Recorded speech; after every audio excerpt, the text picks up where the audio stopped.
Okay, so with it being the bye week, the coaches, they hit the road. They're starting to look at this 2025 class, see how they can refine it, see what recruits they can bring on board. And this week, you saw On Three's own Josh McCuistion put in a prediction for the Oklahoma Sooners.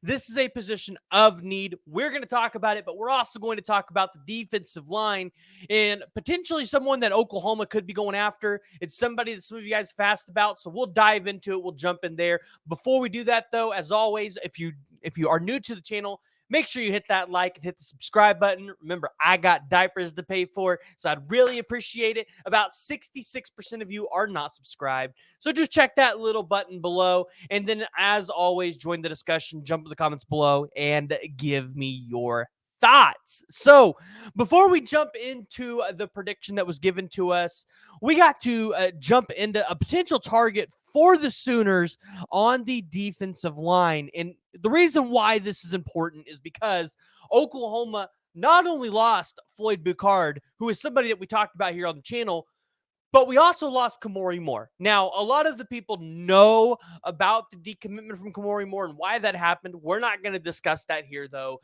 Floyd Bucard ended up flipping his commitment to USC. You would imagine that recruitment's pretty much done for Oklahoma. But the good news is you had a 2026 kid reclassify that if you wanted to throw your hat in the ring, you could potentially go out there and get. We'll talk about him. He is a 5-star. But the guy that we got to look at that Oklahoma potentially could go after, throw an offer out to, is Taven Atkinson, 6'5", 280 pounds, in 5 games played this year. He has 41 tackles and 8 sacks. Now, he is out of the JUCO ranks, but remember, Oklahoma's had a lot of success in the JUCO ranks, so this might be one that could pay off for Oklahoma. And this is a guy that I expect is probably going to get some more hype. And he's from the Houston area. Oklahoma's done decently well down there. But anyways, 28 solo tackles, 41 total.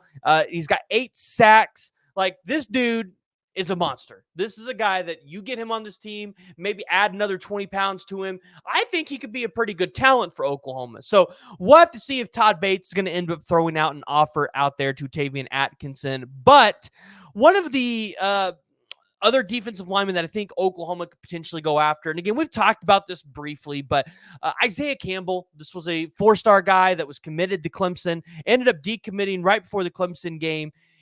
Although it's maybe not expected for Oklahoma to land him, if Todd Bates wanted to throw his name back in the ring for this kid, because Oklahoma at one point was one of the teams that we thought could land him, I think Todd Bates is going to do it. And remember, Todd Bates, even when he was at Clemson with Brent Venables, they always went out there and landed somebody that they weren't supposed to go out there and land. And they're going to continue to do that. They did that last year as well. So Isaiah Campbell's a name. The 2026 kid that reclassified to 2025, Jakeem Stewart. Now, obviously, he's from New Orleans. I think a lot of people expect him to end up at LSU. That's probably where all the predictions are going to flow, and that's probably where everybody's expectations should be. But you never know, right? If Todd Bates has a good relationship with the kid, something that we don't know about, maybe he could end up at Oklahoma. But his top 6 was like LSU, Alabama, Georgia, USC. Like, Oklahoma's probably not in the mix there. But it's something worth noting, especially since Oklahoma only has one interior defensive line guy. They could try to go after one of these top uncommitted defensive linemen. And if they do that, that would be a huge pull in this class. Now, we got to jump into the prediction because, again, this has kind of been an area of the team outside of tight end that you've really needed a player, right? This is somewhere where you probably could have used somebody. You've missed out on a couple of your top targets, but you potentially found somebody in Caleb Burns. And if you guys follow Colin Kennedy over there on Twitter, he went out there to go visit him this weekend. So you got to see some video and pictures from him out there.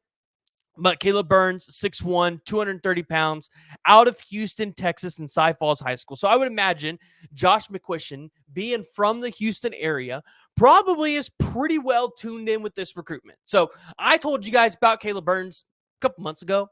But again, I'm not working for one of these sites. So you can only take my word for as far as it goes. Josh McCuistion, though, really well-known insider for the Sooners, from the Houston area. You got, like I said, you got to imagine he's plugged in here. He knows what he's talking about, and he feels pretty confident enough to put in a flip. Now, Caleb Burns still committed to Baylor, but again, we imagine that commitment's probably going to fall through because, well, Baylor's kind of a hot mess right now, and a lot of people do not expect Dave Aranda to be back.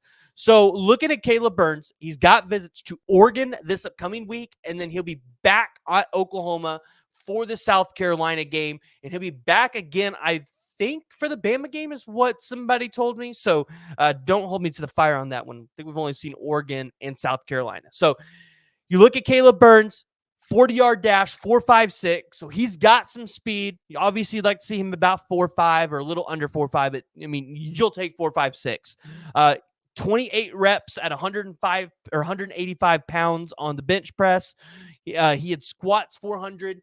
One of the things when you watch Caleb Burns film, he can play probably all three linebacker positions, traditional linebacker positions.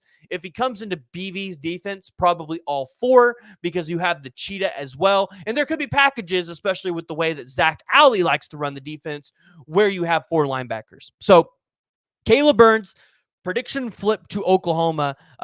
For a lot of OU fans, I think this was surprising because I think after we lost out on Zadarius Rainey-Sell and Marky Henachor and some of those other guys, like I think we kind of were like, well, Marcus James will probably be your only linebacker commit in this class. So it's a little surprising to see Oklahoma now have another target in their back pocket that they could potentially flip and end up in, the class, which Caleb Burns would be a great player. And I think a guy that you get him here for 1 or 2 years to work inside the program ends up potentially being a really good linebacker for you. So the only other prediction that was submitted this week and that is notable for Oklahoma fans was Lamont Rogers from Missouri to A&M. Now, the significance here was A&M played Missouri this weekend. A&M had really been working behind the scenes to get Lamont Rogers to flip because Lamont Rogers, A&M, really hadn't had a key piece on that offensive line in this class, and they really wanted Lamont Rogers to be that, especially since they didn't have a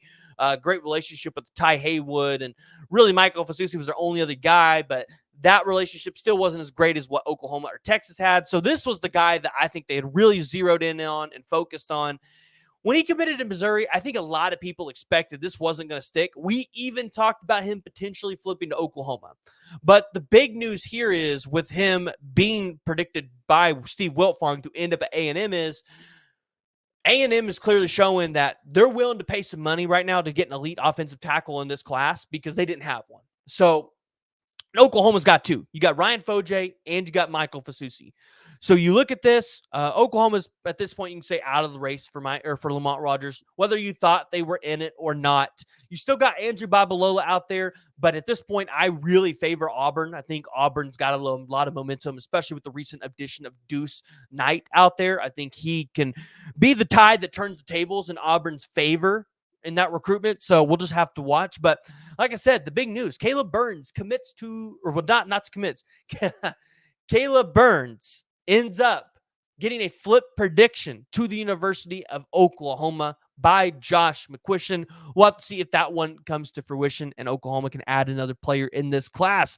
Guys, if you guys have made it this far and you have not already, make sure you hit that like, you hit that subscribe button. Make sure you guys join the discussion. Jump down in the comments below. Hey, and we will see you all next time.